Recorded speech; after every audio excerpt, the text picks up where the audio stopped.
Welcome to knowledge with Manku. मैं लेकर आ गई हूँ साइंस का लेसन प्लान।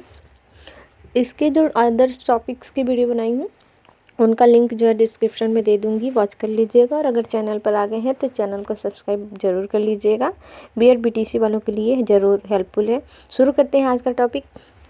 कक्षा 8वीं का विषय विज्ञान, उप विषय रसायन विज्ञान और प्रकरण जो है रदरफोर्ड का परमाणु मॉडल है। कालांश प्रथम, समय जो है 45 मिनट। इसके बाद सामान्य उद्देश्य देखेंगे। विद्यार्थी विज्ञान के प्रति रुचि ले सकेंगे। विद्यार्थी वैज्ञानिक दृष्टिकोण का विकास हो सकेगा। विद्यार्थियों की तार्किक व मानसिक शक्ति का विकास होगा और वो दैनिक जीवन में विज्ञान का उपयोग कर सकेंगे। फिर विशिष्ट में लिखेंगे। ज्ञानात्मक में विद्यार्थी रदरफोर्ड के परमाणु मॉडल का प्रत्यास्मरण करेंगे। बोधात्मक में उसके मॉडल को निष्कर्ष निकाल सकेंगे और कौशलात्मक में उसका मॉडल बना सकेंगे।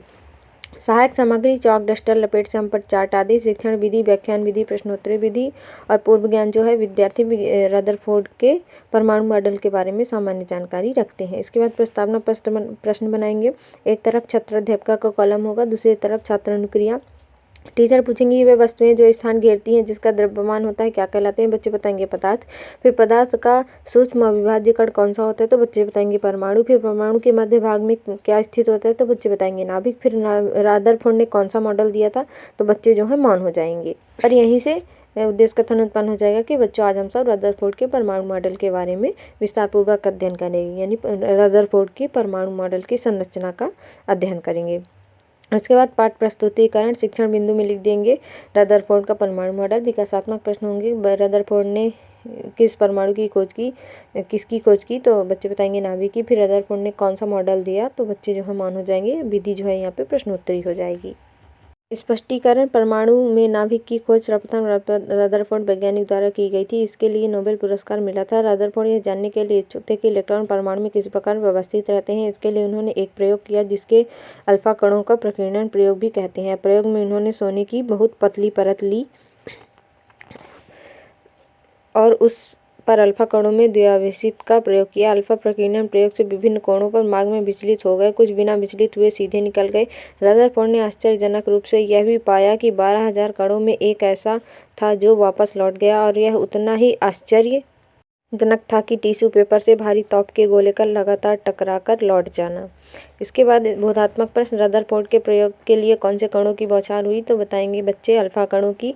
फिर रदरफोर्ड ने प्रयोग के लिए किस धातु का प्रयोग किया तो सोने की परत का। विधि जो होगी यहाँ पे प्रश्नोत्तरी विधि होगी। ये रहा पूरा पेज ताकि आपको लिखने में आसानी हो। अगर आप लिख रहे हैं तो आपको आइडिया हो जाएगा कि किस प्रकार से लिखना है। चैनल को सब्सक्राइब जरूर कर लीजिएगा, आपके लिए बहुत हेल्पफुल है। उसके बाद विकासात्मक प्रश्न। अल्फा कण प्रकीर्णन प्रयोग किसने किया। रदरफोर्ड ने प्रयोग से क्या निष्कर्ष निकाला तो अल्फा कण किसने किया था तो बच्चे बताएंगे रदरफोर्ड ने।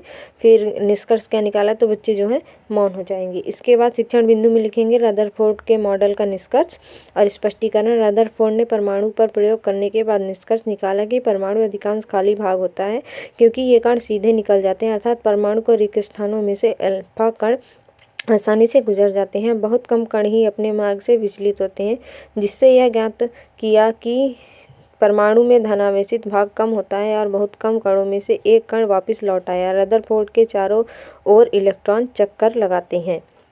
और जो है बच्चे इसको ध्यानपूर्वक सुनेंगे और अपनी नोटबुक में नोट भी करेंगे। इसके बाद लिखेंगे बोधात्मक प्रश्न। परमाणु के मध्य क्या उपस्थित होता है बच्चे बताएंगे नाभिक। फिर नाभिक के चारों ओर कौन चक्कर लगाता है तो बच्चे बताएंगे इलेक्ट्रॉन। फिर परमाणु का अधिकांश भाग कैसा होता है तो बच्चे बताएंगे कि खाली होता है। इसके बाद विकासात्मक प्रश्न देखते हैं। सौर मंडल किस मंडल को कहते हैं तो बच्चे बताएंगे रदरफोर्ड के परमाणु मॉडल को भी कहा जाता है। फिर रदरफोर्ड परमाणु मॉडल की एक कमी बताइए तो बच्चे जो है चुप हो जाएंगे। स्पष्टीकरण। विद्युत चुम्बकीय सिद्धांत के अनुसार रदरफोर्ड मॉडल उपयुक्त नहीं था और यह परमाणु मॉडल की प्रमुख कमियां थी। जब इलेक्ट्रॉन नाभिक के चारों ओर चक्कर लगाता है तो उसकी ऊर्जा का ह्रास होता है।